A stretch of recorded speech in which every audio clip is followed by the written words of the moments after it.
Allay finally came to Minecraft in this last week, with the newest 1.19 beta finally giving us a taste of the new mob, with a lot of feedback coming in, such as the way the Allay drops blocks needs to improve, or even complaints about how it's meant to be a mob that picks up one block but will sometimes pick up other ones anyway. One such example that Prow, good friend of the channel, has mentioned is that if you give an Allay stone, right now it picks up granite, andesite, and diorite, because those are technically stone variants as far as Minecraft is concerned. However, should it then pick up stone slabs and stairs too? And he asks a lot of good questions like this, and we actually got a response from a Minecraft developer, Alexander Oostman, saying this is something we are going to discuss among us. The original design is that the Allay should only pick up the exact same item it is given to allow the player precise control of what it picks. Current state is more of an accident than intended, might change in either direction. This is an important reminder of what should always be true for betas and snapshots, which is that every feature inside there is subject to change. It is a beta, not a finished release, and something I quite like the idea of for at least the basic survival player is having a mob which can pick up the variants would make the Allay more useful. However, if it can pick up individual blocks, it'd be more useful for, say, item sorters. By the way, the beta's only been out for 2 days, but we already have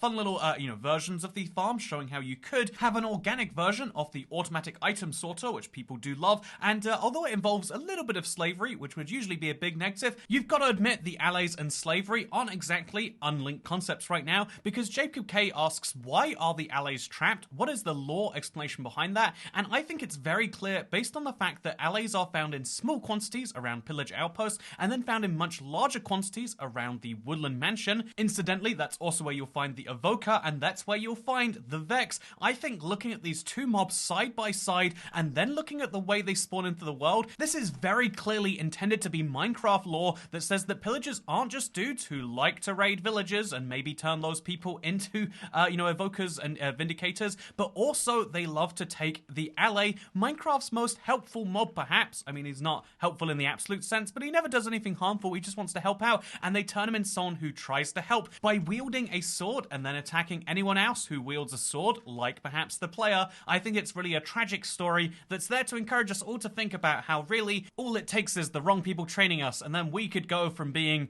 the Allays of the real world to being the Vexes. Or maybe not, but I think the lore implications are really fun, and I like whenever they build some lore into the background. I feel like the Warden's done a good job of that, and the Allays are as well. Good job on the lore side of 1.19 so far. I'd say we're kind of lacking in mechanics, but even then, the fact that the community can jump in and make, like we saw before, these weird Allay sorters and do the exact same slavery themselves, it shows an incredible level of ingenuity. I think the Allay in its current form does need some more improvements to not just be a fun novelty, but maybe that's half the fun. I think an idea, for example, like 18 Rocks the Games, is will the Allay be able to break blocks? They've given us no indication that it will be able to, but I think it would be a significant improvement, and I hope that they play around with more ideas over the coming snapshots and such. With that said, will the Allays spawn once or multiple times at an outpost is a question I've had more than once. I've had people ask, like, well, will they spawn in a mansion that you've burned down? Basically everything that can burn was burned. By the way, whatever happened to your Woodland Mansion? Did you know greater than 99% of house fires happen to people who aren't subscribed to the RBX Toycat YouTube channel?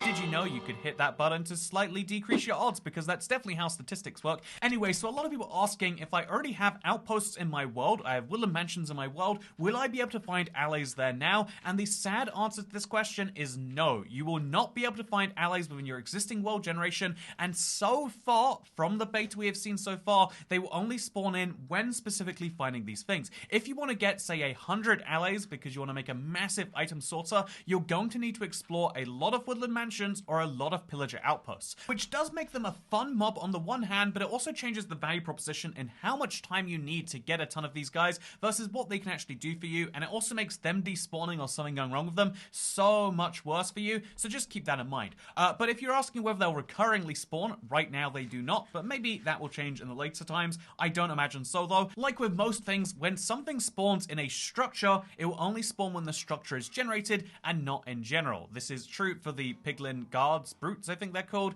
and it's true for Elder Guardians, and it's also true, sadly, right now for the Allays. The next question on our lovely Q&A Saturday journey is, how challenging is the Warden as of the first snapshot in your opinion? So obviously we're going to leave aside the fact that the Warden is coming to Bedrock very soon. A few weeks ago they included this on the changelog saying that they're doing a few things that will change the threat level that will cause the Warden to spawn, and they kind of hinted the Warden is coming somewhat soon. But then just this last week when they included the Allay in the preview, they also had a line on the changelog saying, please note, the Warden hasn't made its way into the game yet, but it's getting ready for its big debut. There is going to be some form of different Warden on Bedrock. I imagine it might just be the same Warden, but more developed. It might have more health to account for the combat system. We've yet to see how that one truly will go. But if we're talking solely about the one we've seen from that one experimental snapshot, then I have to say, obviously it's lacking because all of the easy ways you can cheese the Warden are still in there. But a really key thing to keep in mind here is that for more than 90% of Minecraft players, that still makes it a terrifying mob that is going to kill you,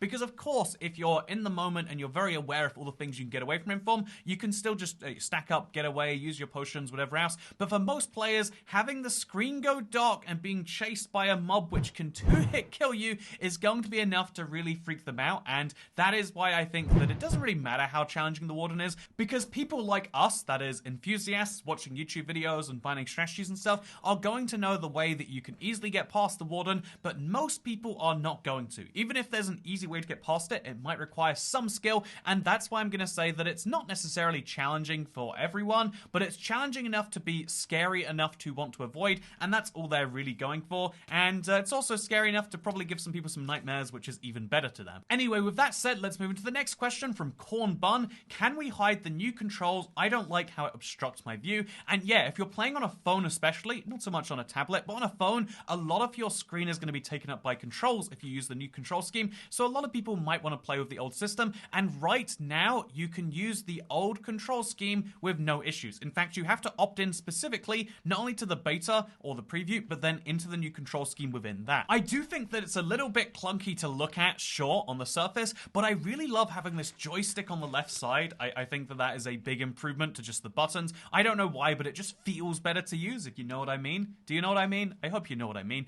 But also, as well as just having a feel-good joystick, or as good as it can feel on a touchscreen device, I think having different buttons so you're sure of what you're doing is a really good idea. I always have such a pain of a time trying to feed animals and like touching that feed button because it just doesn't show up at the right time. The same issue I have with sneaking is like you gotta just tap and you gotta believe in yourself, have it, double tap. It's much nicer to have a specific place on the screen that you can be relatively sure that you've tapped to know you're crouching or you're gonna feed an animal or you're gonna breed it or whatever else, and I feel as though that is an improvement in general, but it's gonna take some getting used to, and for now you can rest assured you can avoid it. However, I made some comments in my video talking about the new UI saying most people aren't phone players, but they are people who are going to benefit from these changes, and I feel as though MC took that the wrong way because they said you realize half your viewers are phone players, right? And if we ignore that it seems as though this was taken the wrong way, sorry about that, you clearly missed the point that I was just trying to say. It's people who play on the device that you carry around with you all of the time, which is a lot of people some of the time. Minecraft is a really great phone game. However, most of my audience are not phone players, and I figured I would give you the demographics on that because maybe you're curious. According to the YouTube demographics of people who watch my videos, 43% of you watch these videos on a mobile phone, and another 10% of you watch on tablets. However, that's where YouTube is watched, which is not necessarily where you play the games. I, for instance, watch a lot of YouTube videos on my phone, but I generally play most of my games on the PC and or an Xbox. Less so on an Xbox these days, because you still can't just go to a store or Amazon or literally anywhere else and just buy the brand new console, which isn't even brand new anymore. It's the year 2020. I can't get a PlayStation 5 or an Xbox Series X, and at this point I'm just questioning, why do I want one? If they're not going to put the effort in to sell me one, why should I put the effort into buying one? And so yeah, this generation might be the first console one, despite being a big console player I skip. But anyway, maybe it's interesting to know that only 23% of people watch these videos on their computers, and that 22% now watch on their TVs. This is like staggering to me, the changing habits of YouTube.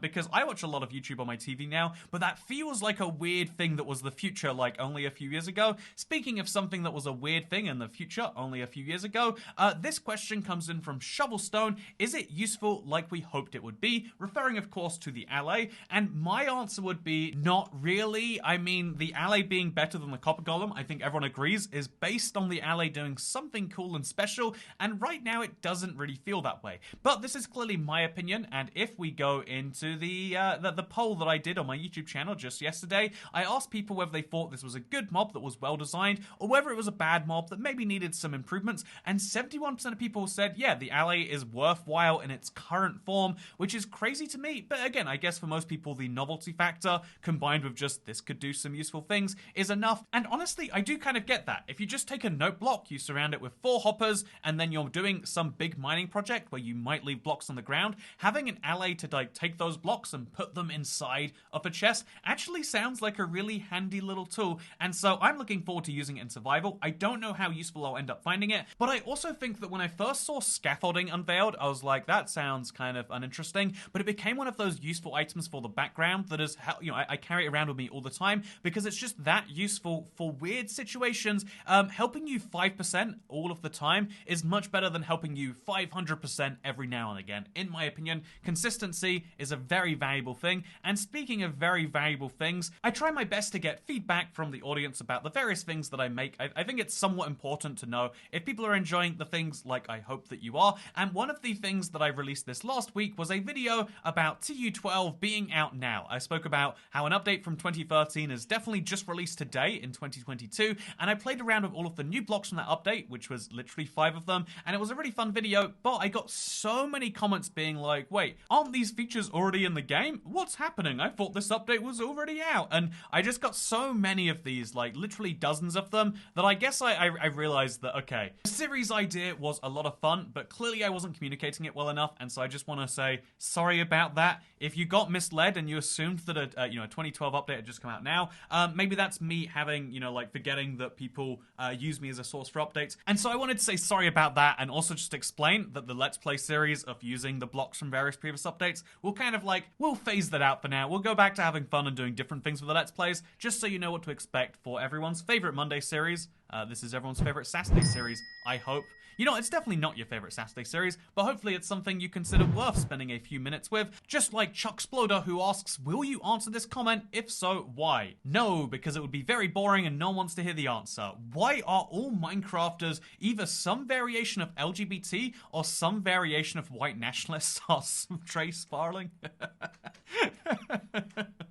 So this comment has a little bit of truth to it, and obviously we can take it as just a funny joke, but I want to actually answer why I think this is true, because even though the average Minecraft player is, I think it's like 32 or 29 or somewhere in that ballpark that no one expects, and even though in our minds the average Minecraft player is a 7-year-old maybe playing on a tablet, the truth is that on YouTube at the very least, which is a platform that very heavily skews towards teens who have an absurd amount of free time and who are very interested in finding and sharing experiences. And so most Minecrafters you are going to meet on the internet, mostly on social media, are going to be in those teenage years, and teenagers generally tend to have very extreme political positions, because politics is something that is built on 2 things, right? It is built on principles, and it is built on experience. Over time, your experiences change and shape your principles into what they later become in life, but when you have principles by themselves without any moderating factors, you're going to end up on the very extremes, and you're going to have things like, well, if we're going to be accepting of people regardless of their sexuality and whatever else, then maybe we should also be accepting of, and then we go down a very deep rabbit hole that ends in some strange places online. Or the other version, which is like, oh, I've learned that people tend to like people who are similar to themselves, and maybe we should take that down the extreme, and then people go down a far right rabbit hole. This is kind of normal, I would say, for every social media. Lots of people who share slightly the same views as you, but they're slightly more extreme being shared, and you're like, oh, I guess I should be more extreme, and people jump down the extremity rabbit hole until you end up where we are right now. But the reason that I say this whole thing is that, yeah, I think whenever we do like a political server, people accuse us of oh, Toycat, these are so inaccurate. But I think the fact that people enjoy them, and also not only do people enjoy them, but people participate in them and enjoy bowing to the communist gods or whatever, tells you that, yeah, people have a level of political engagement. It's just a very different level than you might expect. And I guess my point here is, if you're a teenager, especially if you're below the age of voting in your country, don't fall for the people who say that you have to be politically engaged. It's okay when you turn 18, when you get your vote, very important that you engage in the process then. But if you're a 13-year-old watching this and someone convinces you need to put catchy slogans in your bio, or you're doing some great evil towards the world, I can assure you that's fine. I think, especially when you're not actually a part of the system, it's okay to not be a part of the system. Crazy opinion.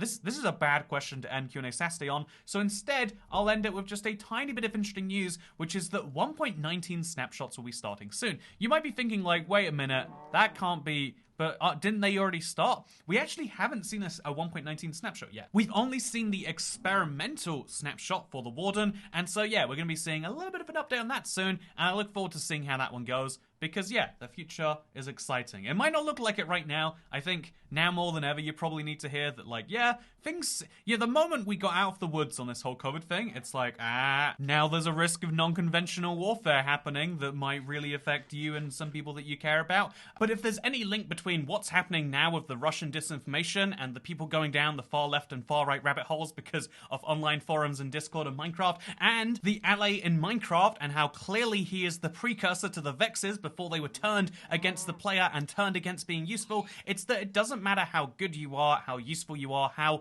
wonderful you are at a thing, you can be turned against the very things which you think are fundamental to yourself, because we all are a principle of our environment. And that's just a reminder, there are no good and evil people, there are just people who do good and evil things, and the best you can do for yourself is try and do a good thing, maybe for someone around you. I hope you all enjoyed this video. If you liked it, instead of liking, go do a nice thing for someone you care about, and make the world a very mildly better place, and then that'll be my nice thing, and ha ha ha ha, I don't need to do one now. But either way, I'll see you next time. Bye.